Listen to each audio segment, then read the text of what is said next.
She's a picture mess. You Actually. do you. Yeah. Listen, guys, this bit is about being unapologetically you, okay? Hello! Get heart-centered. Everybody has a story. Like, it's a choice.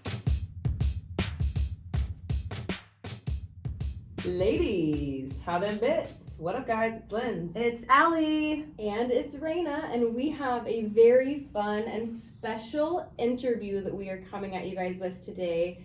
We're discussing the topic of failure does not exist, and we have a very special man. Hopefully you get to check out the YouTube so you can see the visual, the man himself. But we are interviewing Mr. Carl Daikeler, who is the CEO of Beachbody, a billion-dollar company, yes? Yes. I love saying that.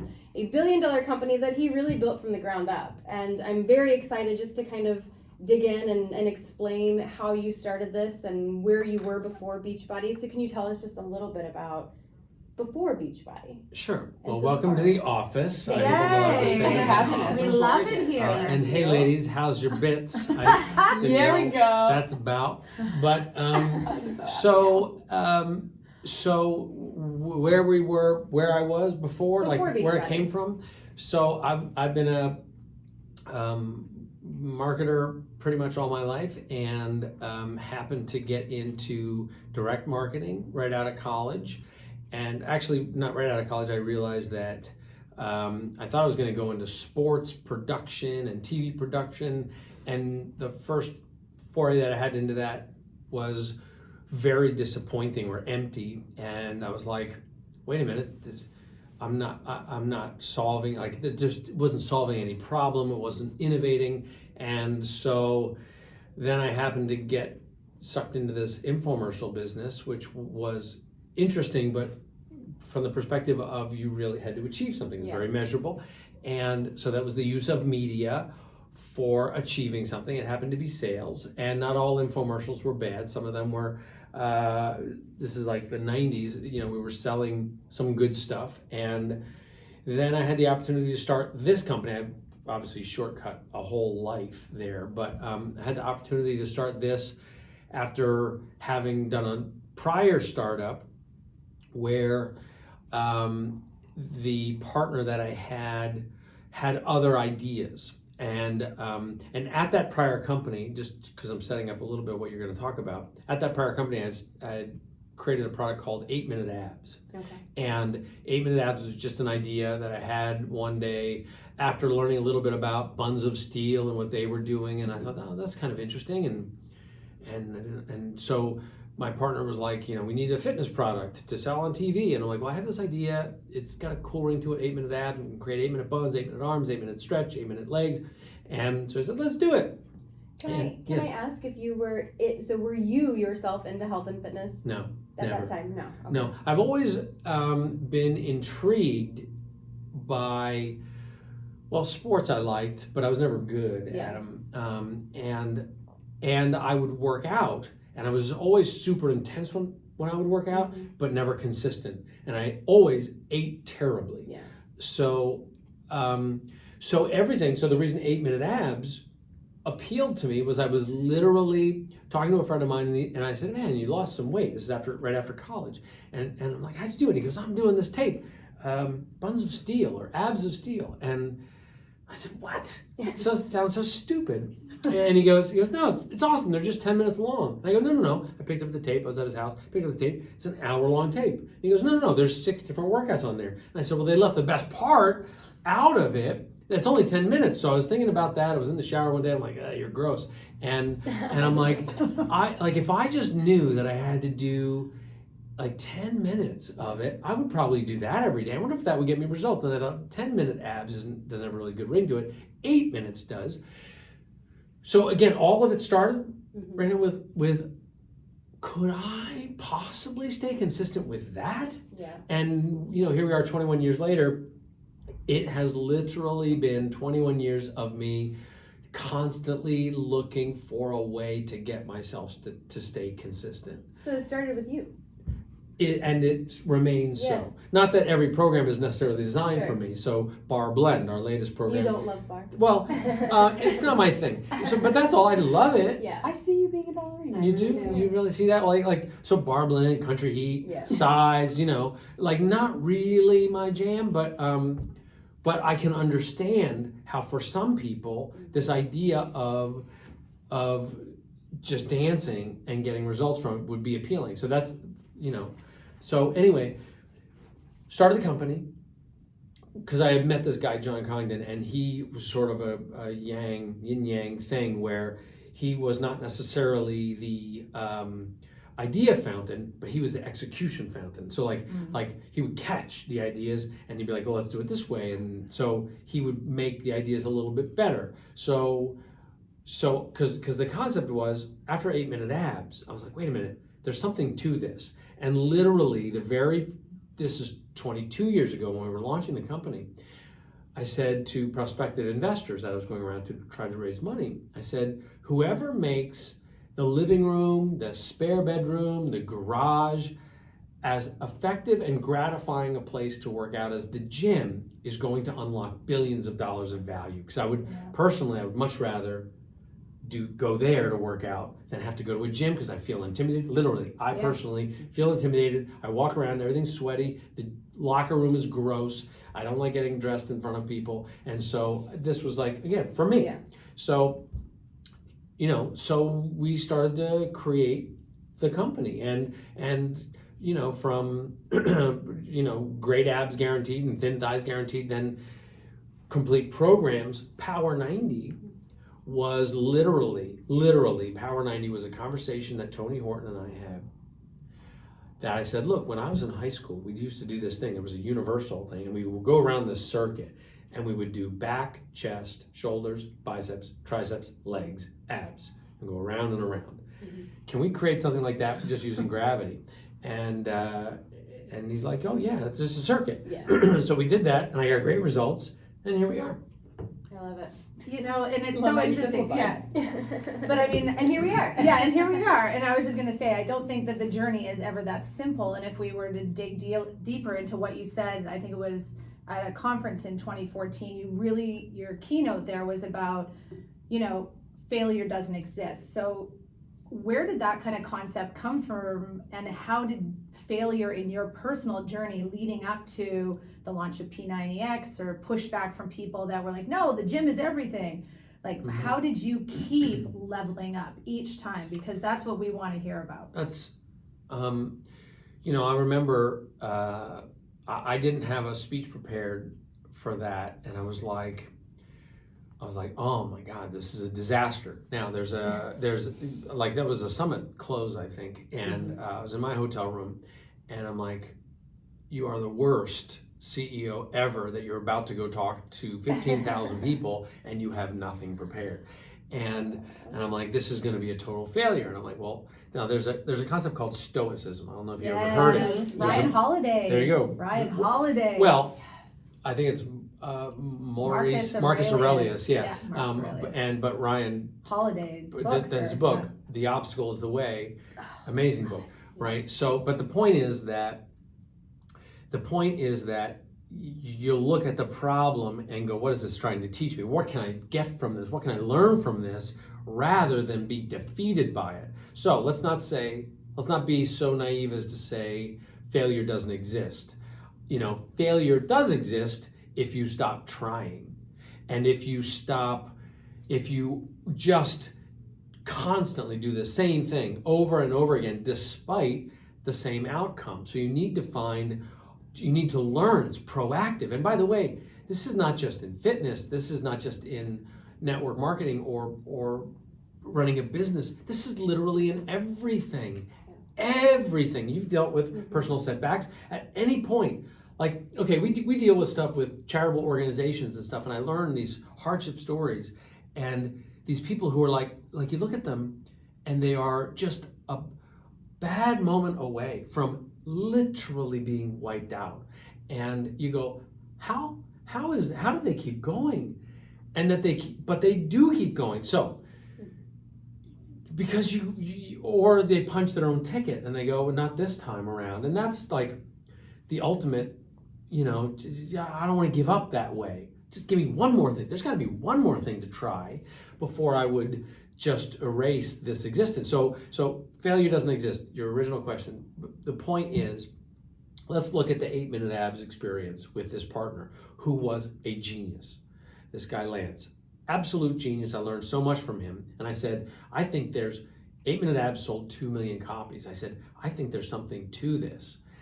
And he was like, well, I really think that, we really need to be more broad about the products that we create and market, and we should be more in the media business. And he owned the majority of the company. And I said, no, I really think the opportunity is in this thing. So now I owned a nice chunk of that business. It was the first time I was the president. I was 30 years old. And I said, I have to go do this other thing. So I said, I'm going to have to leave. And I was like, can I sell my stock back to you? And he said, no.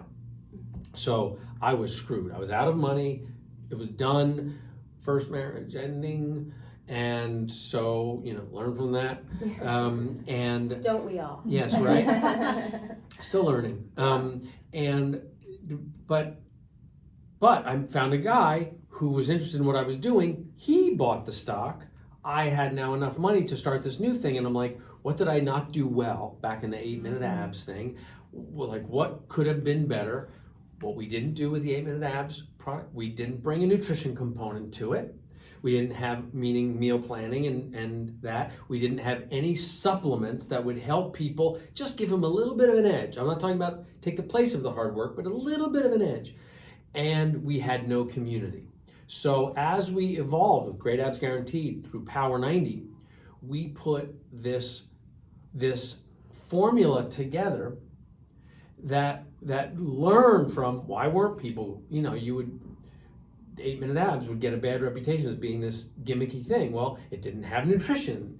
It didn't have the other stuff. So we started to put the other stuff together and always make it about helping the customer get better results. So, and by the way, there have been products that we started that when we put them into testing, literally were $1 million into the development and we're not getting results. Okay. And we're like, this is a dud. And we would put a bullet in it, it's over, and move on. So we're like, what did we learn about that?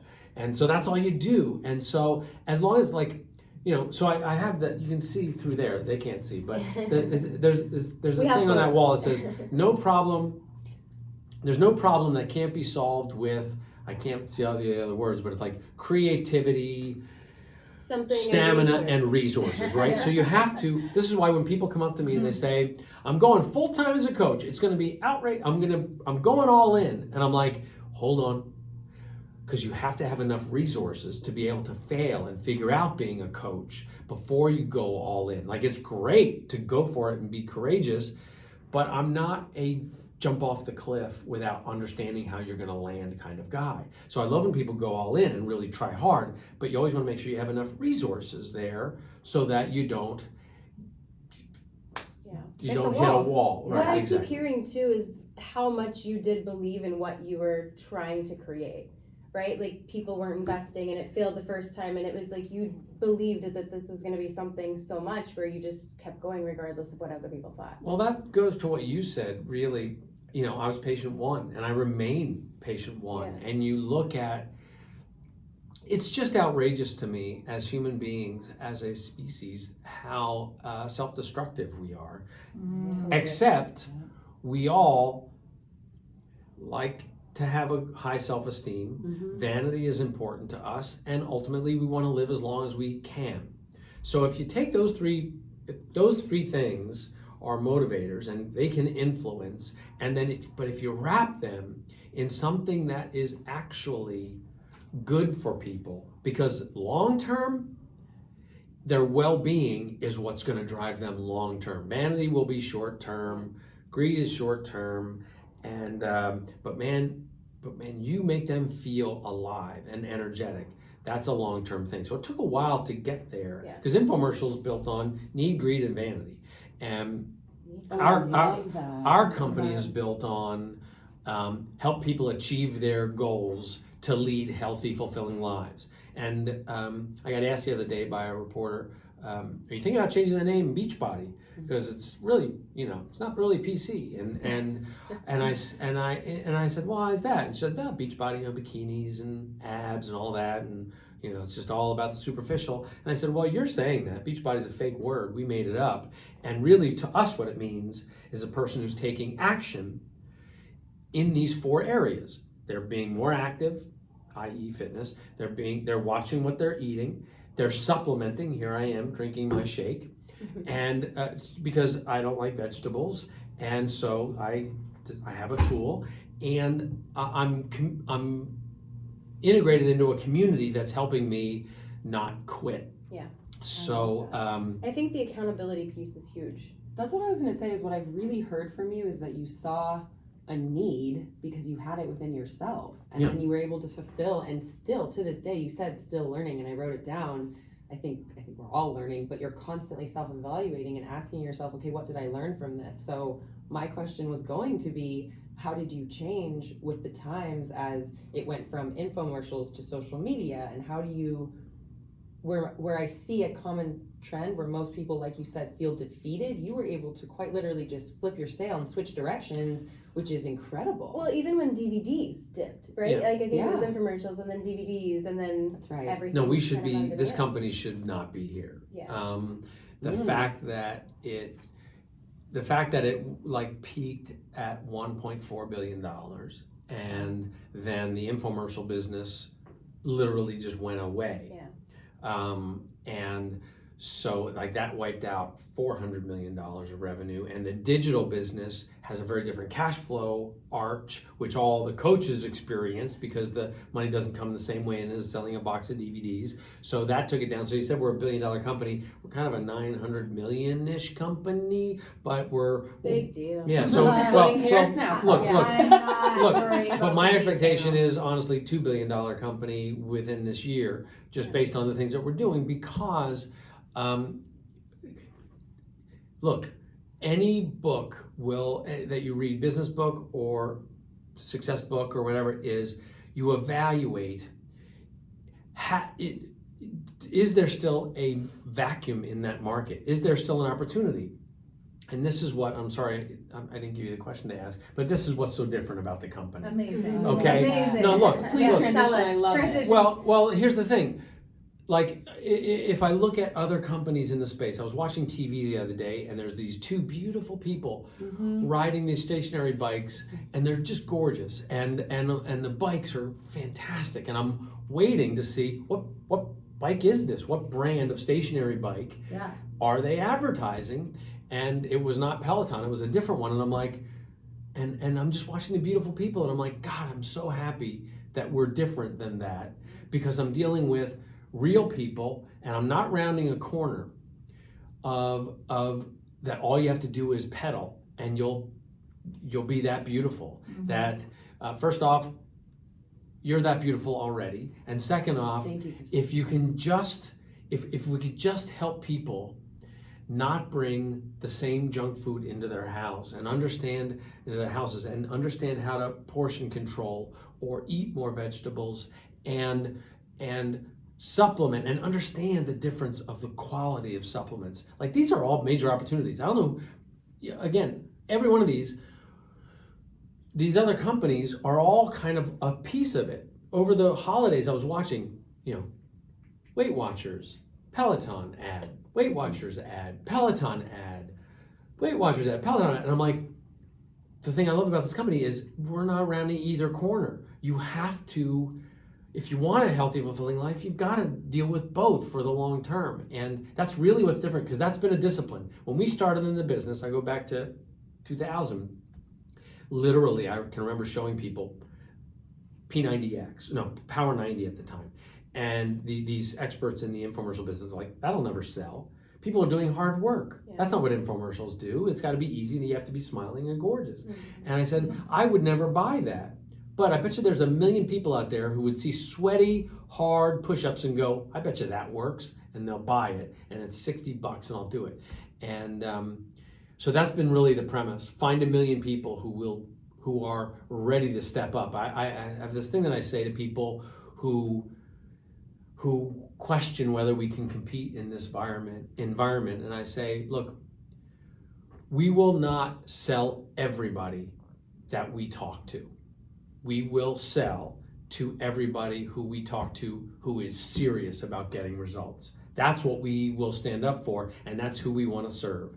I don't want to serve the person who wants the shortcut, who wants the simple promise, or who literally just wants to pay the most to impale themselves and punish themselves on this decision. I want to help people who are really serious about it, and by being serious about it, they're ready to help other people at the same time, and that's what creates this incredible community. And that's what makes you a different CEO. Yeah. Not only does it make your company, and not to blow smoke your way, but really it is what separates you from the other CEOs and those other companies, is that speech that we talked about at the beginning that you didn't have notes for. When we were prepping for this interview, we sat down and talked about how humble you are, that you got up and there was no teleprompter or notes in your hand. And so while you, as a human, right, so humble, thought that maybe you fell short thinking you're a horrible CEO, there's people that are watching you lead by example who are thinking, wow, I don't have to make notes. Maybe I can just speak from my heart and actually impact people, because you truly do lead from the front and show people, and you're sitting here drinking your shake, and it's not for a shameless plug. It's because you truly live this lifestyle. And I just have to ask though, do you have any fear of failure at all? Is there any part of you as we sit Constantly. here? Okay. All the time. Absolutely. And like, but here's the thing. My fear of failure is maybe 10% as strong as my desire to create. And so I am the most miserable when I'm not creating. So, and you know, I think it's a line in Rent, the play Rent, where the guy says, the opposite of hate is not love, it's creation, or something like that. It's something like that line. And like that's what drives me, is this. You know, I hear people, I got a note from somebody on Instagram, a coach the other day, saying that she was talking to two prospects and money wasn't a problem. One of them, her family owns a private jet, and the other one's married a rich guy, so she doesn't know if the coach opportunity will appeal to them. And I said, that can't be the only thing that drives a coach. It won't work if that's the only thing that's driving them. If it's about creation and what can I do with this value that I can unlock? Now, they have to be interested in our business model. Not everybody's going to be interested in forming a group of people to work out or eat right, and not everybody's going to believe that there's a difference between two powders that look the same, but they have no idea what goes into this powder. However, like, imagine, here I am. I don't expect my lifestyle to change much, but so I've made it, right? What gets me up in the morning is the fact that how can we make this powder even more potent? Or what's another way that we can provide wellness to people who are bombarded with stress and toxins and don't like vegetables, or the food is less potent than it used to be, and they could just use a shot of something? What can I innovate? That's what gets me up. So, but I have to make the numbers work for this whole thing. People need to get bonuses. They're expecting things. So it's all got to work. So I've always got this fear of, is this a bad idea? Is this one, am I going to do it? But then that's the 10%. Then the 90, the other is like, oh my God, this is so exciting to try. Okay, so I'll make an example. BOD groups, right? So here's this thing. BOD groups is, I was listening to the story of Airbnb, and I was like, Airbnb, like, what's that about? So I go to the Airbnb site where you can rent a room or you can list a room, right? That's basically the premise. Be a host or find a host. I think that's what they say. So I was like, oh, that's kind of similar to what we do. I either want to find a group to work out with, or I want to start a group. And I'm like, what if we made this that simple, rather than it be oh, that's gross, multi-level marketing, icky. What if it was just as simple as saying, similar to, like, think of Uber. I drive my car around. I need to make some extra money. If I could just find an easy way to tap into sharing my car with people. So, but in this case, you're not sharing your car with people. You're sharing your activity, your action toward a healthier lifestyle. I'm going to do a round of 80-day obsession. Let me see if I can invite 4 people to do a round of 80-day obsession with me. Start a group. The other people find a group. I invite them to the group. So that's an insight that is literally costing us tens of millions of dollars to build the technology to bring Beachbody On Demand, our content, and my Challenge Tracker app, our social media, Team Beachbody, the e-commerce, and the marketing tools together. Okay, what does that mean in terms of what Bod Groups is? That means it's like we put Netflix, Instagram, Salesforce.com, I missed one, something marketing, Amazon, okay? Oh, yeah. Netflix, Instagram, Salesforce.com, and Amazon of health and fitness in the best of every same world. place. Well, but just in our own little world. Yeah. I don't need to sell staplers, Yeah. but I'm okay with being the reliable place that it's going to work. 100% of the time, I know it's going to work if you put in the work, and that's what we put together. So when Bod Groups launches in late April, early May, I'm hoping that our 340,000 coaches that we have now will go, yeah, I want to get in shape. I'm going to start a group, and I want to join a group. And so you asked me about fear. I could be completely wrong, and I've just blown $40 million that could have otherwise gone to help some people do something, or I could have bought a boat. I don't know. but I'm saying, but it's scary. But the premise is so fun and so exciting. And it's something we all need. And the chance to help people. Could be, it's right? something that's helping you, and that's how you know. When people say, how do you know if it works? Because I do it. Because I drink that. You drink that shake every day. You do these workouts. You live this lifestyle, and you're not just saying it. It's something that you've actually committed You're to. the proof. Yeah, You are you're the literally proof of the proof pudding. in the pudding. Yeah. So Yeah, that's the constant drumbeat. Be the proof. Like, and if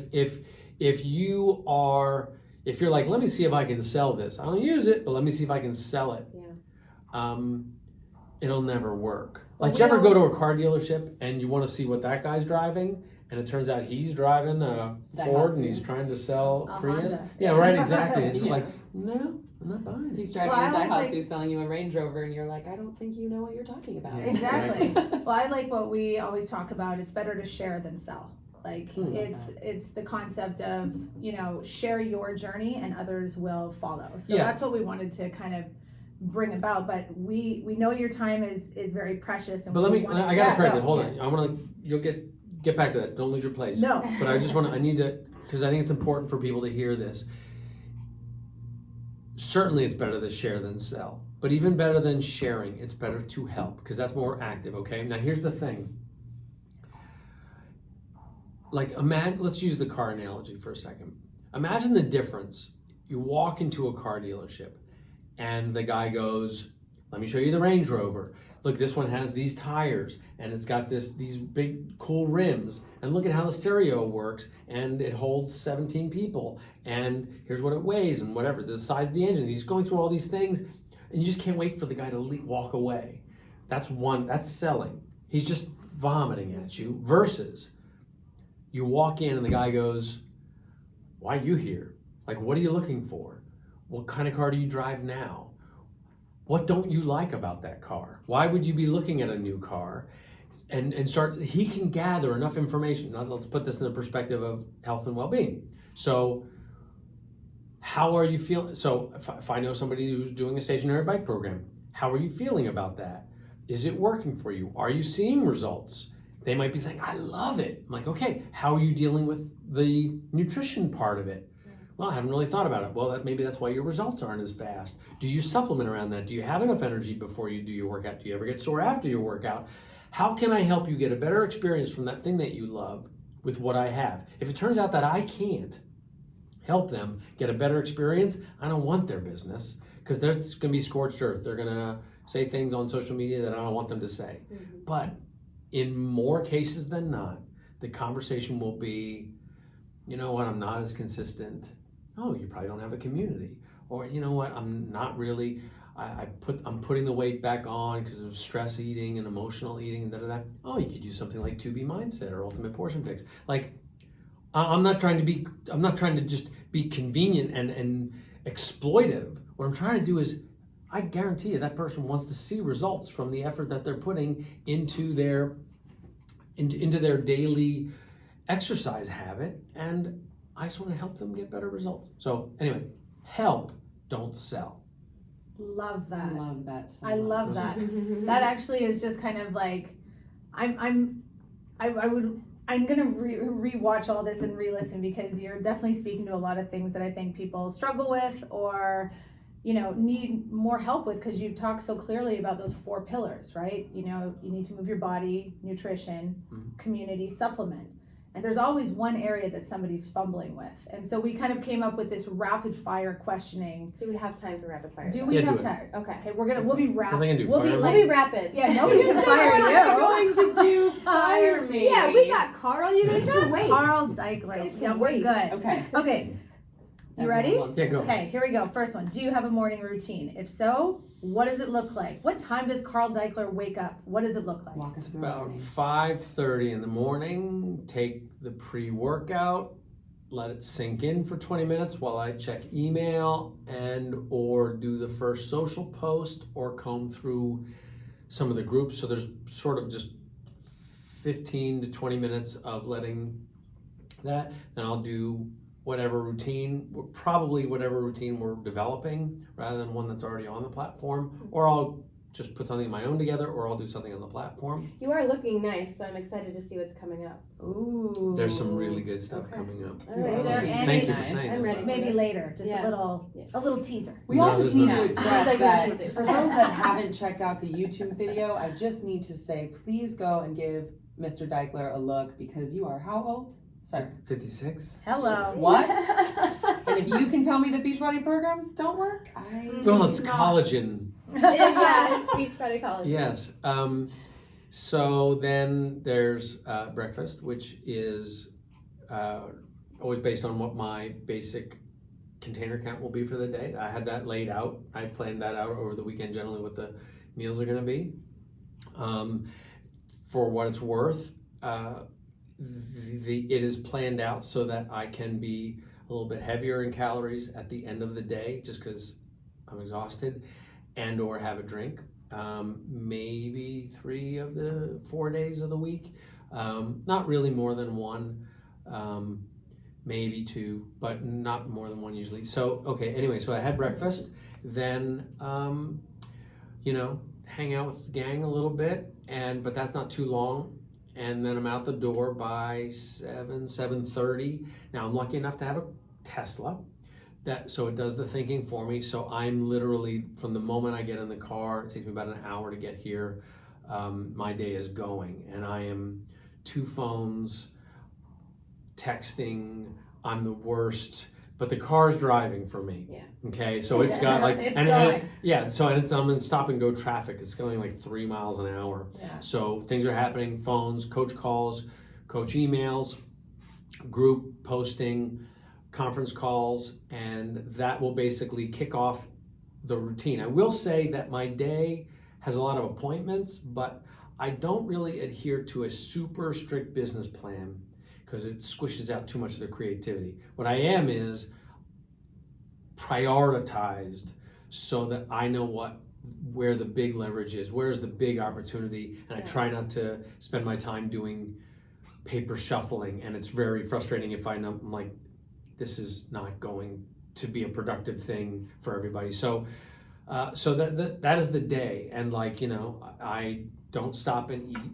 I don't know if that's a good thing, but will eat in meetings, and or drink. Sometimes if I don't have time, I'll have a Shakeology in the morning. This is a Daily Sunshine for lunch, with spinach and cauliflower rice in there. Give me your veggies. Wow. Yeah, that's Yeah. that's the only Just way I looks can like a do it. green smoothie. Yeah. Right? And it tastes good. And then, so then I'll go till about 5:30, and then I spend the last hour of the day doing the same thing on the way home, and then it's dinner, and then it's, and then I'm basically phone, trying to be present, and then at some point around probably 8, I pull the plug, and then have to be totally present. That was going to be my question. Are you that person that is able to check out at night? No. Yeah. I was gonna say, you sound Yeah, I like think me. we You all sound like a little struggle bit of with a workaholic Yeah. because you Yeah. love what you do. Yeah, Yeah. I really, I don't really subscribe to workaholicism. I'm sure it's there, and this will come back, and I'll be in rehab for I don't workaholic. think about it as a bad thing. Yeah. I think about it as to me, I just love what A I hard do, worker. and so I have Passion no, driven. Yeah. like you said, you thrive. Your wheelhouse is that space of creativity, and that just, it almost, where that drains most people, for creatives, it drives us. It makes us Yeah. excited. We could be sitting in bed and we'll hop up and I have an idea, and it's Yeah. like maybe your wife is like, what? Yeah. Well, and getting off the phone in time to be able to get the whole sleep cycle thing going, that's a challenge. But I wish I was one of those people that only needs like 5 hours of sleep. Wouldn't that be awesome? But I Oh, need all the besides. sleep. Not me. Not Yeah. me. Yeah. Like 12 hours and I'm good. Seriously. But like those people who are like, Yeah. 5 hours, I'm good. I'm like, oh my God, they get Yeah. all this day. I'm like, are you good? No. Yeah. No. Yeah. All right, so that was rapid fire Okay, question. rabbit number 2. What skill would you want to master before you die? I Oh. wouldn't mind playing guitar better. Do you play now? I play a little. Okay. That's awesome. But I wish I could like really play. Yeah. I've got little fingers, and so that's all the piano. Like, look at these; they're stupid. Look at them. Oh my God. Honestly, Like, oh, I got robbed You of a have knuckle. Beautiful hands. You're very my sweet. friend. This is hilarious. No, I'm like Okay. literally. I love I'm it. not going to be a What? hand model. I'm quite proud of my nose, You have but a great nose. it's a terrible. But they are proportionate, I will say. It's not like you have this like big size hand with little short fingers. No, I don't It's know. like I think they're pretty. Look at this little. It's like crazy, but so, but really, and I would like to solve a big problem. I won't get into politics and stuff, but there's a couple big problems that are pretty destructive out there that I would like to help with. I feel like you're helping with Wonderful. obesity more than Yeah. anything. That's the thing. Right One now. big It's problem, crazy. yeah. It's Yeah. a huge Yeah. problem. Who are the leaders or mentors in your life? This was I really wanted. Yeah. Oh, And I'm maybe good. even if you could build on this, is there like personal development books, that something that you've just read, or people that you went, oh, you guys, you have to check this out? I have a great board of directors. Honestly, there's a guy, Ben Vandebunt, who's the guy who introduced me to Tony Horton and John. One of our conference rooms is named after him. He's on our board, so he's a important influencer. But I would say right now, I don't have that mastermind group necessarily. I've got some great management here that helps me, who I actually am late to get to. But otherwise, like, I am voracious about books. Yeah. And so the Ryan Halliday's, the Jack Ma, who started Alibaba, Michael Bloomberg, what he's built, obviously the sort of technology titans, Bezos, Jobs, like all these guys, anybody, Phil Knight, who created Nike, the resilience, what these guys do, like, I just soak that stuff up. And to read about these companies who we all take for granted as being these, massive $1 trillion businesses that literally, if you look at their history, they shouldn't be here. Yeah. Like, that is constant. That really feeds me.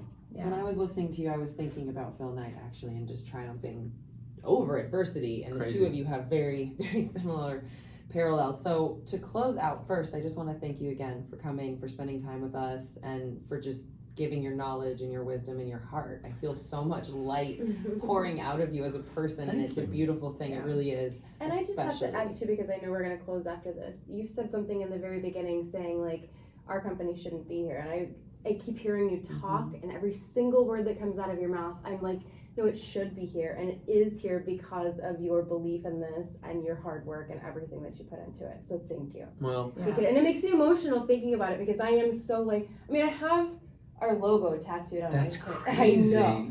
I believe this and I don't we are even have here a tattoo. because of you, and That's it's amazing. huge. Yeah. And you So have thank you. impacted. Yeah. You have impacted all three of us, Yeah. And that's why you were kind of like our big card. We were like, oh God, please, oh my God. And we've been prepping for this and we were watching videos and we're like, okay, make notes. What do we think? How are we going to do this? Because we wanted you to know that you've affected us, and this is part of the proper pyramid, is Correct. that you've been leading from the top and everybody else is learning. and So following in your light. Yeah. Like You're- you Yeah. literally are the OG coach. Okay, you led you gotta- by example. You got to stop. He's But- blushing. but- He's blushing. well, Ladies, he's Look, blushing. it's I don't want to be trapped. I don't want to be trapped by perfection or some myth. I'm just as flawed as everybody in the room, but I'm ambitious and I'm vigilant and consistent. extremely focused. So that's my A game, I guess. But I've got F game too, and so we're all just trying to figure it out. Like literally, we're all just trying to figure it out. And when I say we shouldn't be here, all I'm saying is that like anybody who's got any kind of success, like anybody who looks at them and takes it for granted what they had to do to achieve that success has no idea the moments of darkness and complete like despondence and like I can't do this and criticism and self-criticism and the ego. Like that's the I shouldn't be here, but I got through that somehow on to the next thing and then went through another one and walked through some other fire. So that's the point. And I hope anybody listening who's like, God, I don't know. And I'm like, of course you don't. Because nobody knows. Nobody does. You never ever know. And anybody who pretends that they know is full of shit. Yeah, So you just do and do more. And every time you think you've done all you can, do some more and shock yourself. And speaking of which, I'm going to go We're done. run a and I love that. And so on that Thank note, you. do more, shock yourself, ladies. Take care of them bits.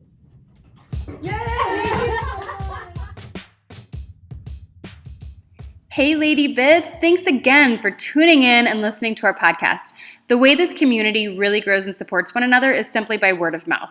We would really appreciate it if you could head over and rate and review our podcast on iTunes, then go check out our social media platforms like Instagram, Facebook, Twitter, and YouTube, and go like, share, comment, and subscribe to all of it.